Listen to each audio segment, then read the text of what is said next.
Good morning, everyone. My name is Sasha Cassidy, and I am joined here by Greg and Alice to talk about workforce safety and CampusPass over the past 2 years. Really excited to be here, really excited to see everyone in person, and we're gonna have a good discussion today about these two solutions and a look back at the past 2 years. So first we'll start off with introductions. As I said, my name is Sasha Cassidy. I'm a solutions manager at Appian. I've been with Appian for about 7 years now, and over the past 2 years, I have been hyper-focused on our pandemic solutions, workforce safety and CampusPass. I'm joined here by Greg and Alice. I will let you two introduce yourselves. Alice, if you want to go first. Sure. Hi, I'm Alice Way, Senior Director of Digital Transformation and Innovation at the University of South Florida. We've been Appian clients since 2015, actually. So it's been a very long and very successful journey with Appian.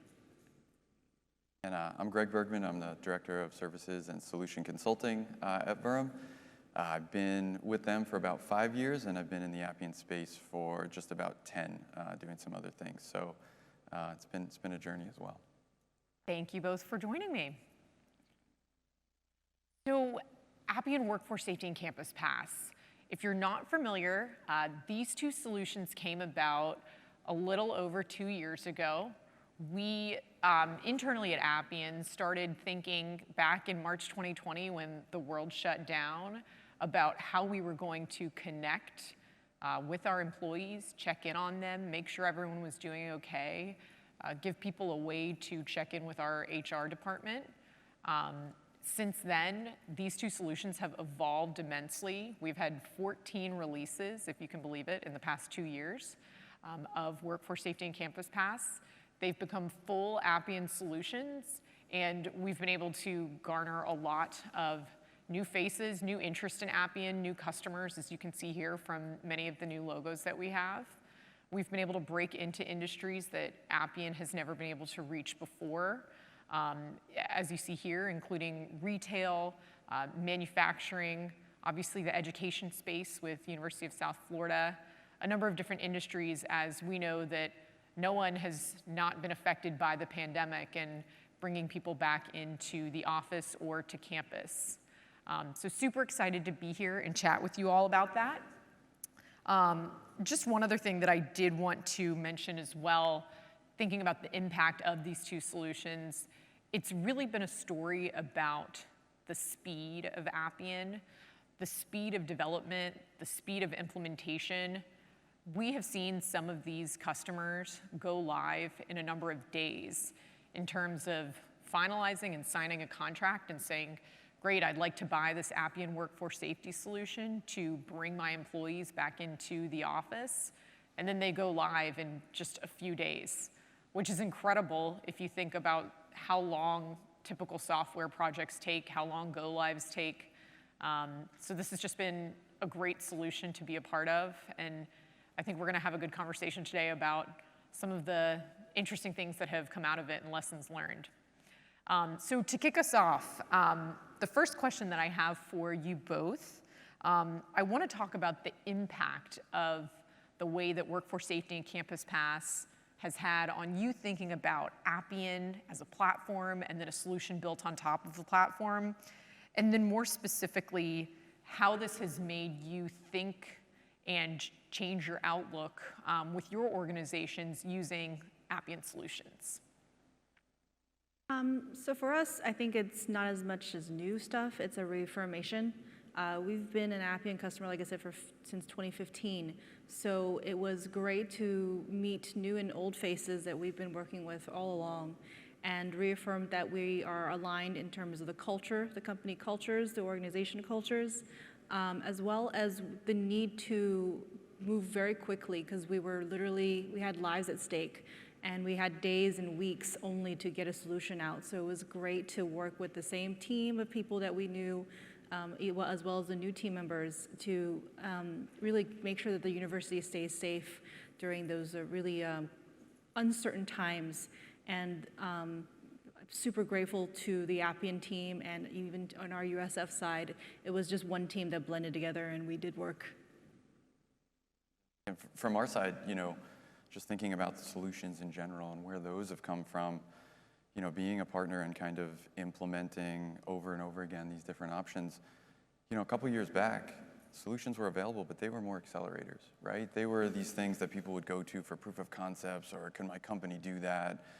Just give me a little bit of a foot on the ground, kind of feel it out. And now you have, with, you know, workforce safety and CampusPass, these full-fledged solutions. Like you said, there's been 14 releases to them, right? So these things it's evolved so much, and from our perspective, it's really refreshing because, you know, it opens doors for, you know, organizations that are looking for something different, as opposed to, hey, we're, you know, a really mature institution that's been doing this for a really long time. We've got all these development streams spun up, and, you know, maybe we don't have the opportunity to spend time building something new, even in a low-code platform. We can just turn around and say, hey, that's new, and we can use it right away, where in the past, there always was a little bit of kind of development required or customization required. They weren't just as well thought through as you're seeing now. So that's been really fantastic for us to kind of change our mindset when it comes to how these solutions can work and how we can bring them to market. Right, so that kind of shifting your thought from, you know, building a new application on the base platform to an accelerator that, you know, might need a little bit of development work and tweaking, to a full-on solution that you're ready to use out of the box, as I mentioned, in a couple of days. 100%. Great. So the next question that I have, Greg, you have been leading the services group at Vuram for a number of years now. And what I want to talk about is the differences you've seen with implementing workforce safety and CampusPass versus just base Appian platform, because I'm sure it has been wildly different as we spoke, implementing a solution versus implementing a base platform. So how has that looked? It's been great, to be honest, right? So like we've kind of mentioned both, you know, the speed to market is unparalleled with this solution and with some of the others that are available, but specifically workforce safety and CampusPass. You mentioned it, we've seen it, right? All the implementations we've done, the average is 2 days. It's almost too fast for the business to comprehend, right? So while that's been fantastic and unparalleled, it's also been a challenge, and a good one. The flexibility that the solution brings, that we're able to see, you know, we can't beat it, right? So you have this solution that can be implemented right away, and then right on top of that, if people want to add something, maybe a flavor that makes it a little bit more unique for their business model or for their institution, we can do that. And when the new releases come out, and like you said, there's been so many, we haven't seen an issue with that, which is great, because the last thing we want to do is kind of tweak something to fit a company and then have to redo it every time it comes out. You know, and you know, thirdly, what we've seen too is kind of different for workforce safety than anything else. What we typically have seen, Alice kind of mentioned it, is many of these organizations are familiar with Appian. You know, they'll take a look at a solution, but they're established.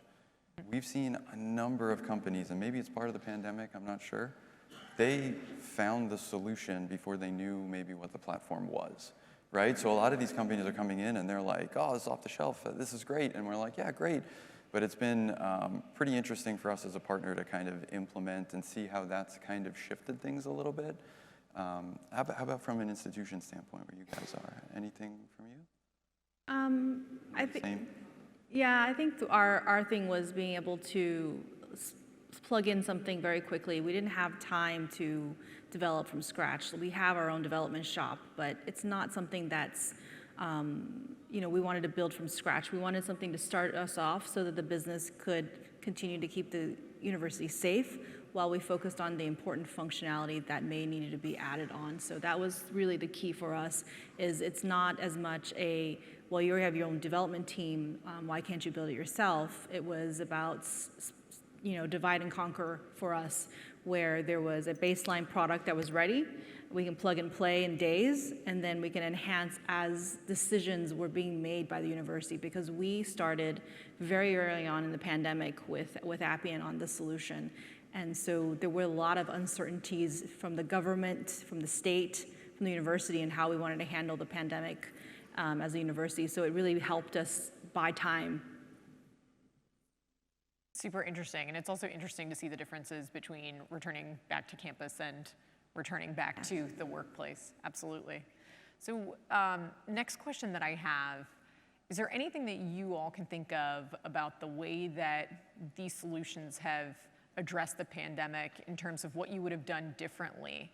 Potentially interacting with people and taking action more, or relying on the software more to address pandemic needs? For us, I think it was a lot around communication and change management. We often rely on technology to fix things, but most of the time it's not technology, it's people. What we realized is, being from the state of Florida, we're really good at hurricanes. We're good at managing the expectations around hurricane disasters and all that kind of stuff. Pandemic emergencies is a little different. So the communication was a little muddled when we managed that aspect of it. So that was definitely a lesson learned. The other aspect is the change management. What's changing today versus what happened last week? What were the decisions that are different? And how do we communicate that out to the faculty, the staff, the students? It's different for each one. And we had a lot of individuals that were panicked, emailing directly rather than using these platforms that we've had. So those were a different experience than your stereotypical hurricane that blows through and then you have recovery afterwards. Absolutely, and from our side, looking at it maybe a little bit more from like the industry as opposed to like an individual organization. The past 2 years have been a little crazy. Like, hindsight's 20/20, so you look at it and you say, what could be different, or what's. From our side, we've seen a number of clients that have kind of taken a step back in a negative way because they weren't ready for the change. They weren't ready for the speed. They weren't set up. Maybe they had data that wasn't segregated, or maybe they were on-prem, and that while that's totally fine, they weren't able to scale at the speed that they needed to, right? Or maybe they just had high code development going on, and they were ready in a regular, marketplace, but they just weren't ready when everybody was at home or sick or whatnot. So from us, it was kind of seeing that divide on which customers and which organizations, were comfortable before the pandemic with their technology and what was going on, and those that were and still are ready for change, and they could adapt more quickly. And I think that trend has kind of come out, and that's where you see the low code and some of these solutions that are well placed able to kind of succeed, or allow companies to focus on safety in general, as Alice was kind of saying, and the communication associated with it, and less about how long it's going to take us to get that stood up, and now we're already behind the game, or we can't focus on our actual business because we have to focus on these internal things that we just weren't ready for. So a little bit of a different kind of approach on that, being that we're kind of looking at it from like the industry side, but definitely something that we've seen over the years has been like a direct change and impact. And what I've seen a lot of along the same lines is, customers asking us, great, we bought the solution, how long will it take to implement it? And, I'm sure you said the same thing, like, oh no, we can turn this on immediately. It's more working with you on the change management processes and that type of communication, learning, are you going to email everyone and say, hey, we have this new software program, or are you going to call everyone? Are you going to have a town hall virtual meeting? Things like that, I think, were really impactful in just kind of determining how do you balance the speed of the software versus the change management of it all. So my last question for you is thinking about some of the successes over the past 2 years with these two solutions, implementing CampusPass at University of South Florida, all of the workforce safety and CampusPass customers that you've worked with. How will you continue to build upon these successes and move forward into, hopefully less intense phases of the pandemic, but continuing on with these two solutions? Yeah, from a technology solution standpoint, we've discovered new functionality that the university needs even long-term, post-pandemic. For example, a better way to capture vaccines in general for universities. So that's a broad desire that we'll probably be implementing a new solution for. But from a not software perspective, we gain new allies. We are a old Appian shop, and the benefit is that we have well-trained muscles when it comes to low code. And so this really highlighted our ability to flex our muscles very easily, and to be able to quickly turn out a solution and focus on the problem that needed to be fixed rather than trying to figure out what needed to plug in where. So we made new friends in the university, new allies, and really kind of upped our credit, I would say, in terms of execution and reliability and trust in terms of moments when there's high risk or emergencies that needed to be dealt with. And from our side, we kind of look at next steps or what comes next in like a tangible and then a strategic way, right? So the tangible is we've got customers, and we've kind of alluded to it a little bit, where they're like, okay, we're coming back, we're doing things the right way, but we don't want to kind of lose this, right? We want to build upon this. We want to, and it's not going to be something that maybe is rolled out as a new feature enhancement because it's core to our business now, right? So, simple things like there are companies that have really expensive, card reader and door entry systems, and they're like, hey, well, if we've done this really, really well and we know who should be here and who shouldn't, can we implement and can we integrate with that to make it better, right? So that's, some fun, like tangible ways, or even those that have training programs, and they're like, hey, if we're doing safety trainings, people have to watch this video or they have to do this thing, and our training program can track that, can we integrate to make sure that, that's part of the safety feature that they're checking off that makes them okay to come back. So there's integrations that are tangible. Those are fun to see. Those are cool because now people are getting kind of back to let's not just like get it off the ground, let's make it even more useful. And the strategic side is, there's the speed to market, like we talked about, is just unparalleled, and it's opened eyes. There's new customers, there's new people that are seeing, hyperautomation or the industry, and so building upon that is definitely a priority, and it's really opened eyes to a bunch of customers and a bunch of prospects, people that are out there saying, everyone here kind of knows what we're doing and whatnot, but those that are finding these things for the first time, it's an awesome entry, and it's a really good way to kind of keep expanding to get to where like USF has, for the last almost 10 years, right? So from our perspective, it's kind of tangible and strategic at the same time. Right. And I think, these solutions have shown that there's so much rich information that you can hold within these applications in terms of, employees and being able to manage their cases and quickly communicate between HR and your employees, that I think, there definitely is the potential to determine what other use cases can be broadened from, these two solutions. So I think that's great. Good. Well, thank you both for being here with me today. If you all are interested in learning more about these two solutions, we have a solutions booth. And we have workforce safety and CampusPass demos available, so we'd love for you to come by. I'd be happy to talk more with you about them. And as well, you can discover more resources either by scanning the QR code up here or by going to appian.com/safe. So thank you for your time today and enjoy the conference. Thank you. Thanks for having us.